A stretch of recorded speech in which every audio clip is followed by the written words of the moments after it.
안녕하십니까. 알파스트레이트 파트너스입니다. 2025년 10월 23일 목요일 마감 시장 보겠습니다. 코스피 지수가 0.98% 빠져서 3,845로 마감을 했습니다. 네, 오늘 코스피 상당히 변동성이 컸습니다. 아침에는 1%가 넘게 하락을 해서 시작을 했는데 장중에 플러스로 전환을 하기도 했거든요. 네, 거의 점심시간 때 보면 플러스로 전환을 했는데 거의 개인 매수로 올라오기는 했어요. 네, 그래서 개인 매수로 이렇게 올라왔다가 역시 개인 매수로 올라오는 거는 좀 네, 잘 유지가 안 되는 것 같습니다. 네, 결국에는 다시 밀리면서 1%가량 이렇게 하락한 상태로 마감을 했습니다. 요즘 조금 수급이 좀 안 좋아지고는 있어요. 개인들이 사고 있고 외국인이 좀 연속으로 매도를 하고 있거든요. 지금 보면 외국인이 지금 거래일로 보면 4거래일 연속 매도를 하고 있고 오늘 어제가 매도가 좀 큽니다. 네, 거의 1조 지금 1000억을 매도를 해가지고 외국인들이 계속해서 우리나라 증시를 많이 올렸는데 요즘은 조금 매도를 하는 그런 모습이라서 만약에 외국인 매도가 계속 나오면 우리나라 증시는 뭐 오늘 고점이었던 3,900, 네, 여기가 이제 또 고점일 수 있거든요. 그래서 어쨌든 우리나라 증시를 지금 3,900까지 올린 주역이 외국인이기 때문에 이 외국인 매수가 빠진다면 더 올라가기가 어려워서 외국인이 좀 돌아오는지 지켜봐야 될 것 같습니다. 네, 일단 어제 미국 증시 보시면 미국 증시도 빠졌습니다. 네, 나스닥이 거의 1% 가까이 빠졌고요. 다우도 0.7% 정도 이렇게 하락을 했습니다. 미국 증시도 참 쉽게 못 올라오네요. 뭐 고점대로 오면 여지없이 이렇게 또 빠지고 있습니다. 어제 같은 경우는 보면 뭐 넷플릭스 하락이 좀 컸죠. 넷플릭스가 10% 하락으로 마감을 했는데 뭐 실적이 어닝이 미스가 난 것도 있었는데 이 어닝 미스 난 이유 중에 보니까 그 브라질 쪽에서 생각보다 지금 세금이 많이 나와가지고 그거를 좀 상각을 했다고 합니다. 그래서 뭐 한 6억 달러 이상을 손실 반영을 했는데 이게 사실 뭐 브라질 혼자만의 문제가 아닐 것 같다는 이런 좀 걱정이 있는 것 같아요. 그러다 보니까 좀 넷플릭스에 대한 좀 불안감이 좀 있었던 것 같고요. 그래서 상당히 많이 빠지긴 했는데 글쎄요. 넷플릭스가 최근에 막 이런 좀 가입자 수나 이런 것도 잘 공개를 안 하고 있고 그래가지고 약간 그런 불안감들이 또 이렇게 더 생길 수 있는 그런 상황이지 않을까 이렇게 생각이 되고요.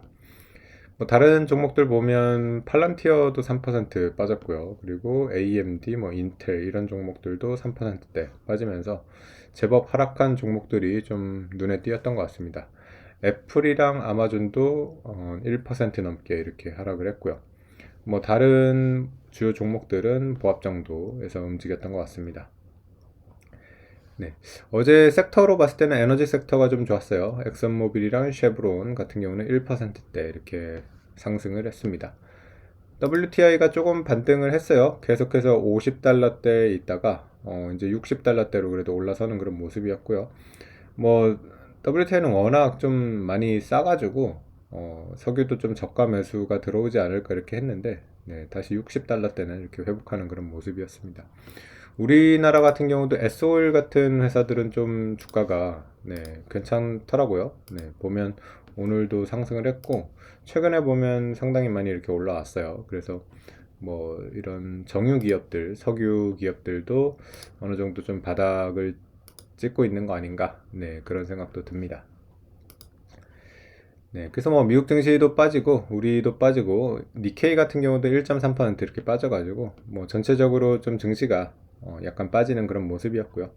또 증시가 빠지다 보니까 환율은 또 올라옵니다. 지금 원달러 환율 1440원대로 이렇게 올라와가지고 환율로 보면 조금 불안해요. 그래서 좀처럼 떨어지지가 않는데 야금야금 오르더니만 지금 1440원대라서 사실 저번에 이제 그 계엄 때 이제 환율이 되게 높았는데 그때가 이제 고점이 한 1480원, 90원 정도였거든요.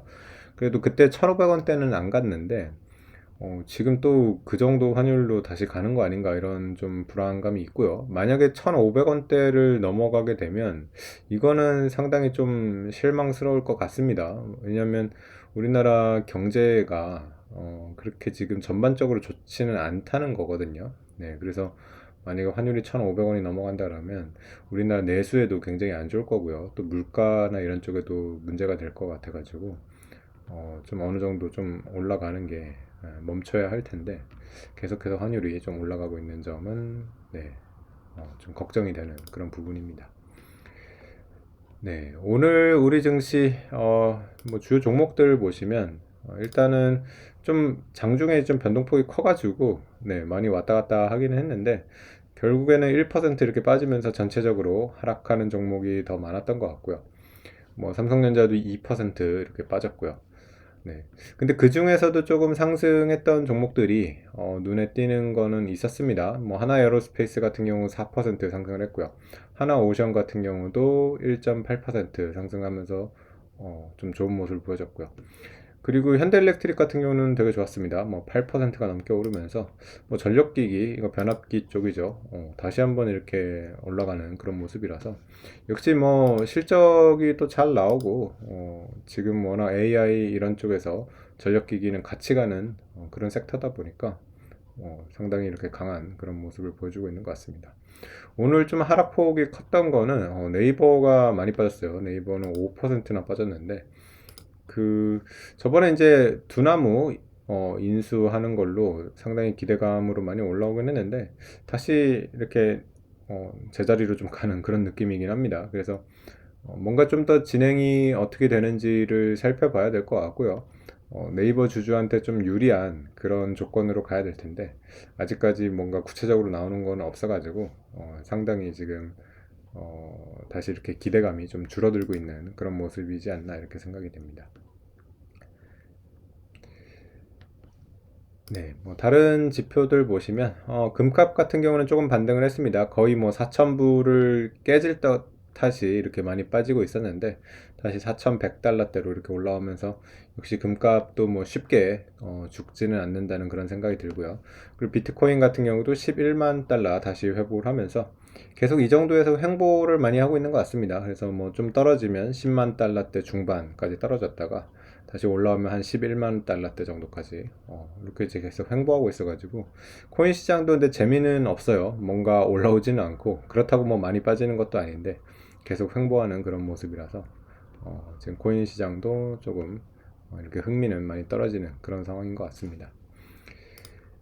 네, 그래서 우리 시장이 조금 고민이 될 것 같아요. 여태까지 이제 잘 올라왔는데, 외국인들이 어쨌든 이틀 연속 좀 크게 매도를 했다는 거는 약간 불안한 그런 모습이 있고요.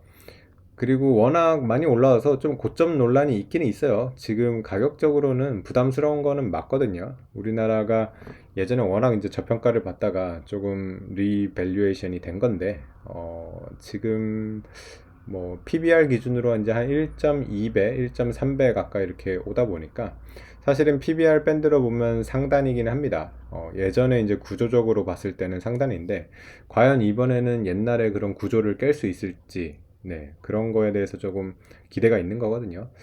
신흥국 평균이 PBR이 뭐 1.6배 이 정도 얘기를 하고 있어가지고 우리가 만약에 1.6배로 간다 그러면 거의 4천 후반대로 가기는 하거든요. 네, 그래서 그런 식으로 좀 기존의 어떤 박스권을 깨고서 올라갈 수 있을지 아니면 역시나 뭐 이 정도가 한계고 다시 이렇게 떨어질지 그런 지금 고민이 되는 그런 시점이지 않을까 이렇게 생각이 됩니다. 네, 오늘 시장은 여기까지 하겠습니다. 감사합니다.